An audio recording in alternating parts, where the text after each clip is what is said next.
आपल्या शब्दाच्या रूपाने मी भविष्यामध्ये काय केलं पाहिजे त्याबद्दलचा एक विश्वास, त्याबद्दलचा एक संकल्प त्यांनी आपल्या शब्दातून या ठिकाणी व्यक्त केलेला आहे। आणि मी त्यांनी माझ्याबद्दल ज्या अपेक्षा व्यक्त केलेल्या आहेत त्या अपेक्षा पूर्ण करण्याच्या दृष्टिकोन आणि डॉक्टर बाबासाहेब आंबेडकरांनी म्हटलेलं होतं की तुम्ही या देशाच्या धोरण ठरविण्याच्या आणि निर्णय घेण्याच्या प्रक्रियेमध्ये सहभागी व्हा।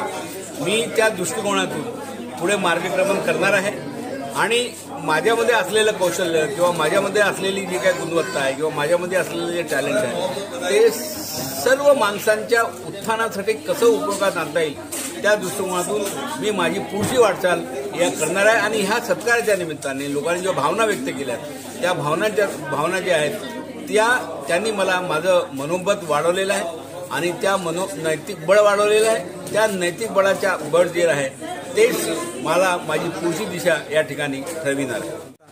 मी नेहमी माझं पद जे आहे ना हे कार्यकर्त्याच्या रूपानं ते वापरण्याचा प्रयत्न केला। मी अधिकारी ह्या रूपाने तर कधी वापरलंच नाही। अधिकारी जो असतो ना तो फक्त अधिकारी येतो, काम करतो, गाडीमध्ये बसतो, आपल्या घरी जातो, इमारतीत राहतो, हे अधिकाऱ्याचं काम आहे। पण कार्यकर्ता म्हणून जर तुम्ही अधिकारी पदावर जर काम करत असले तर मग मात्र तुम्हाला लोकांना त्या पदाचा उपयोग करून लोकांना न्याय द्यावा लागतो। लोकांच्या डोळ्यातले तुम्हाला अश्रू पुसावं लागतात। त्यांच्या सुखदुःखाचा उपयोग, सुखदुःख दूर करण्यासाठी तुम्हाला तुमच्या पदाचा उपयोग, तुम्हाला तुमच्या कायद्याचा उपयोग, तुमच्या अधिकाराचा उपयोग करून घ्यावा लागतो।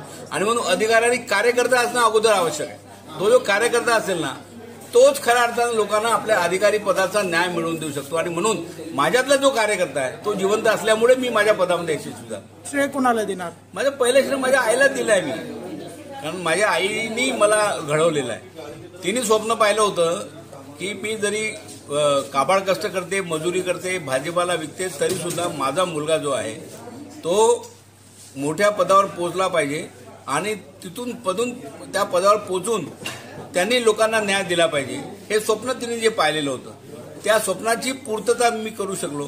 आणि म्हणून एकंदरीत माझ्या जीवनाच्या जडणघडणीमध्ये माझ्या आईचा हा मोठा वाटा आहे हे मी या ठिकाणी सांगू इच्छितो।